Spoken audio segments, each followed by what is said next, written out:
رب تعالیٰ نے جب اپنے پیغمبر کو رسول بنا کر مبعوث فرمایا تو آپ صلی اللہ علیہ وسلم نے لوگوں کو ایک اللہ کی طرف دعوت دی، بندوں کو بندوں کی بندگی سے نکال کر رب کی بندگی کا حکم دیا اور کہا کہ لاکھوں معبودان باطلہ کو چھوڑ کر صرف ایک رب کی بندگی کرو، اس کے ساتھ کسی کو شریک نہ ٹھہراؤ، کیونکہ خالق و مالک ایک ہے، اس کے علاوہ اس کا کوئی شریک نہیں۔ مشرکین مکہ نے پہلے تو آپ صلی اللہ علیہ وسلم کا صرف انکار ہی نہیں کیا بلکہ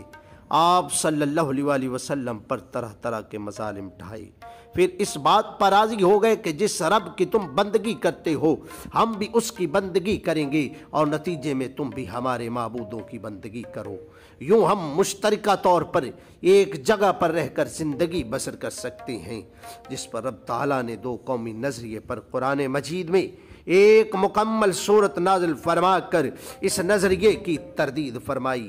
اور دیکھیے کہ اللہ خالق کائنات نے قرآن مجید فرقان حمید کے اندر قل یا ایھا الکافرون لا اعبد ما تعبدون ولا انتم عابدون ما اعبد ولا انا عابد ما عبدتم ولا انتم عابدون ما اعبد لکم دینکم ولی دین۔ فرمایا کہہ دے کو اے کافرو، نہ تو میں تمہارے معبودوں کی عبادت کرتا ہوں اور نہ تم ہی میرے معبود کی عبادت کرتے ہو، اور نہ میں تمہارے معبودوں کی عبادت کروں گا اور نہ تم میرے معبود کی عبادت کرو گے، تمہارے لیے تمہارا دین ہے اور میرے لیے میرا دین۔ یہ بات واضح ہو گئی کہ ان کے لیے ان کا دین تھا اور مسلمانوں کے لیے مسلمانوں کا دین تھا۔ حضرات گرامی قدر، آج میں جس موضوع کو لب کشائی کرنے کی کوشش کرنے جا رہا ہوں، آج اگر میں طائف کے میدان کی بات کو کروں کہ طائف میں حضور علیہ السلام کے ساتھ لوگوں نے کیا کیا، اور وہاں پر دو قومی نظریہ کی بنیاد ڈالی گئی، جب مکہ میں لوگوں نے بہت سارے مظالم ڈھائے اور مسلمانوں نے ہجرت کر کے مدینہ کی طرف جانے کا فیصلہ کر لیا، تو وہاں پر بھی اس بات کی گواہی مل گئی، اس سے ثابت ہو گیا دو قومی نظریہ کا۔ وہاں سے ہمیں تصور مل گیا کہ جہاں پر دو الگ الگ معبودان کی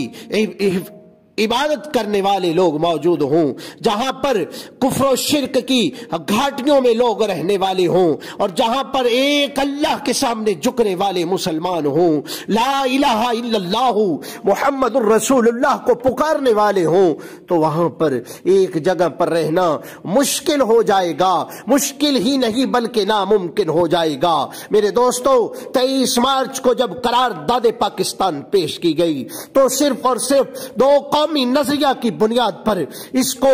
بات کو آگے رکھا گیا۔ ڈاکٹر علامہ اقبال اور قائد اعظم محمد علی جناح رحمت اللہ علیہ، آپ دونوں شخصیات نے مسلمانوں کے ساتھ مل کر اس قومی نظریے کو پیش کیا کہ آج کے بعد ہم الگ الگ سے ہیں، چونکہ ہم الگ الگ مذاہب رکھتے ہیں، الگ الگ سے ہماری عبادات اور ریاضات کے طریقے ہیں، تو لہٰذا ہم ان کے ساتھ نہیں رہ سکتے، ہمارے لیے الگ ملک کا مطالبہ کیا جائے، الگ ملک کے لیے ہم نے جد و جہد کرنی ہے، اور الگ سے ہم اللہ کی بارگاہ میں جھکنے کے لیے اور ایک قرآن کو ماننے کے لیے اور اسلام کے مطابق ضابطۂ حیات کے مطابق۔ اس موقع پر ڈاکٹر علامہ اقبال رحمت اللہ علیہ نے فرمایا تھا کہ آج آپ نے جس شخص کو آل انڈیا مسلم لیگ کی صدارت کے اعزاز سے نوازا ہے، وہ اب بھی اسلام کو ایک طاقت سمجھتا ہے، وہ طاقت جو انسان کے ذہن کو وطن اور نسل کے تصور سے نجات دلا سکتی ہے۔ اور محمد علی جناح نے کہا تھا مسلمانوں کی قومیت کی بنیاد صرف کلمہ توحید ہے، نہ وطن نہ نسل۔ ہندوستان کا جب پہلا فرد مسلمان ہوا تو وہ پہلی قوم کا فرد نہیں رہا تھا، وہ ایک الگ قوم کا فرد بن گیا تھا۔ آپ نے غور فرمایا کہ پاکستان کے مطالبے کا جذبہ محرکہ کیا تھا، اس کی وجہ ہندوؤں کی تنگ نظری تھی، نہ انگریزوں کی چال، یہ اسلام کا بنیادی مطالبہ تھا۔ اسلام ہی جناب من اس کی بنیاد تھا۔ ڈاکٹر علامہ محمد اقبال رحمت اللہ علیہ نے کہا تھا، اسلام چند عقائد کا مجموعہ نہیں بلکہ ایک ضابطہ حیات ہے جو زندگی کے ہر شعبہ میں رہنمائی کرتا ہے۔ اسلامی تعلیمات پر عمل کیے بغیر مسلمان دین اور دنیا میں سرخرو نہیں ہو سکتے۔ اور جب قائد اعظم محمد علی جناح رحمت اللہ علیہ سے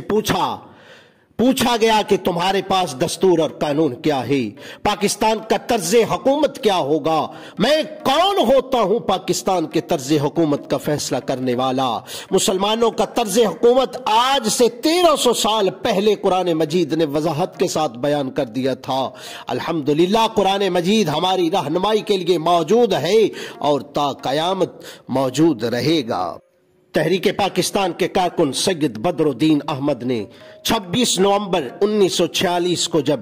قائد اعظم سے پاکستان کے نظریاتی تشخص کے حوالہ سے پوچھا، اس کے جواب میں قائد اعظم رحمت اللہ علیہ نے فرمایا، میرا ایمان ہے کہ قرآن و سنت کے زندہ جاوید قانون پر ریاست پاکستان دنیا کی بہترین اور مثالی ریاست ہوگی۔ مجھے اقبال سے پورا اتفاق ہے کہ دنیا کے تمام مسائل کا حل اسلام سے بہتر نہیں ملتا۔ انشاءاللہ پاکستان کے نظام حکومت کی بنیاد لا الہ الا اللہ ہوگی اور یہ ایک فلاحی اور مثالی ریاست ہوگی۔ بعض لوگ کہتے ہیں اگر پاکستان بن گیا تو چند دن بھی زندہ نہیں رہ سکے گا، لیکن مجھے پختہ یقین ہے کہ اللہ تعالیٰ اسے ہمیشہ قائم و دائم رکھے گا۔ اور مزید میرے قائد نے فرمایا، میرا ایمان ہے کہ ہماری نجات کا واحد ذریعہ سنہری اصولوں والے اس ضابطہ حیات پر عمل کرنا ہے جو ہمارے عظیم واضح قانون پیغمبر اسلام نے ہمارے لیے قائم کر رکھا ہے۔ ہمیں اپنی جمہوریت کی بنیادیں سچے اسلامی اصولوں اور تصورات پر رکھنی چاہیے۔ اسلام کا سبق یہ ہے کہ ملک کے امور و مسائل کے بارے میں فیصلے باہمی بحث و تمہیس اور مشوروں سے کیا کرو۔ مزید میرے قائد نے فرمایا، پاکستان کا آئین قرآن مجید ہوگا۔ میں نے قرآن مجید کو ترجمے کے ساتھ پڑھا ہے۔ میرا پختہ یقین ہے کہ قرآنی آئین سے بڑھ کر کوئی آئین نہیں ہو سکتا۔ میں نے مسلمانوں کا سپاہی بن کر پاکستان کی جنگ جیتی ہے۔ میں قرآنی آئین کا ماہر نہیں۔ آپ اور آپ جیسے دوسرے علماء کو میرا مشورہ ہے، آپ لوگ بیٹھ کر نئے قائم ہونے والے پاکستان کے لیے قرآنی آئین تیار کریں۔ اور مزید فرمایا کہ میرا ایمان ہے کہ ہماری نجات اس اسوہ حسنہ پر چلنے میں ہے جو ہمیں قانون عطا کرنے والے پیغمبر اسلام نے ہمارے لیے بنایا ہے۔ ہمیں چاہیے کہ ہم اپنی جمہوریت کی بنیادیں صحیح معنوں میں اسلامی تصورات اور اصولوں پر رکھیں۔ اور ڈاکٹر اقبال رحمت اللہ علیہ نے مغربی نظریہ قومیت کی مخالفت کرتے ہوئے کہا کہ اس میں کفر و الحاد اور مادہ پرستی کے بیج دکھائی دیتے ہیں جو ان کے نزدیک انسانیت کے لیے تباہ کن ہیں۔ انہوں نے اسلام کو مسلم قومیت کی بنیاد قرار دیتے ہوئے کہا، ارے سنیے ڈاکٹر اقبال نے کیا لکھا، اپنی ملت پر قیاس اقوام مغرب سے نہ کر، اپنی ملت پر قیاس اقوام مغرب سے نہ کر، خاص ہے ترکیب میں قوم رسول ہاشمی، ان کی جمعیت کا ہے ملک و نسب پہ انحصار، ان کی جمعیت کا ہے ملک و نسب پہ انحصار، قوت مذہب سے مستحکم ہے جمعیت تیری۔ آج میں یاد دلانا چاہتا ہوں بھائیو، ذرا تصور کیجئے،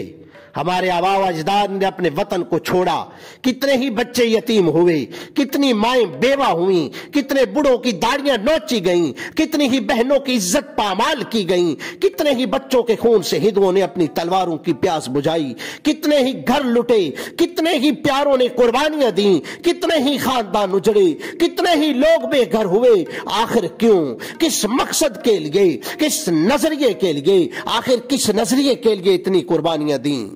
بھائیو وہ نظریہ یاد رکھیں، وہ مقصد یاد رکھیں۔ اگر ہم نے اس مقصد کو بھلا دیا اور بلا مقصد ہی زندگی گزارتے رہے تو کل قیامت کے دن 10 لاکھ قربانیاں دینے والے اپنے بزرگوں کو کیا منہ دکھائیں گے، کس منہ سے ان کا سامنا کریں گے؟ تو آئیے نظریہ پاکستان کو یاد رکھیں، موحد بنیں، شرک سے باز رہیں، صرف اللہ کی عبادت کریں، اس کے ساتھ کسی کو شریک نہ ٹھہرائیں، اتفاق و اتحاد کے ساتھ رہ کر اسلامی اصولوں کے مطابق اپنی زندگی بسر کریں اور اسوہ حسنہ کے مطابق حضور علیہ الصلوۃ والسلام کو اپنا آئیڈیل مانتے ہوئے اور تصور کرتے ہوئے اس عزم کے ساتھ، اس جرت اور ہمت کے ساتھ آگے بڑھیے کہ ہمارے لیے واحد مقصد اگر ہے تو صرف اور صرف اللہ اور اس کے رسول کے احکامات کو نافذ کرنا ہے۔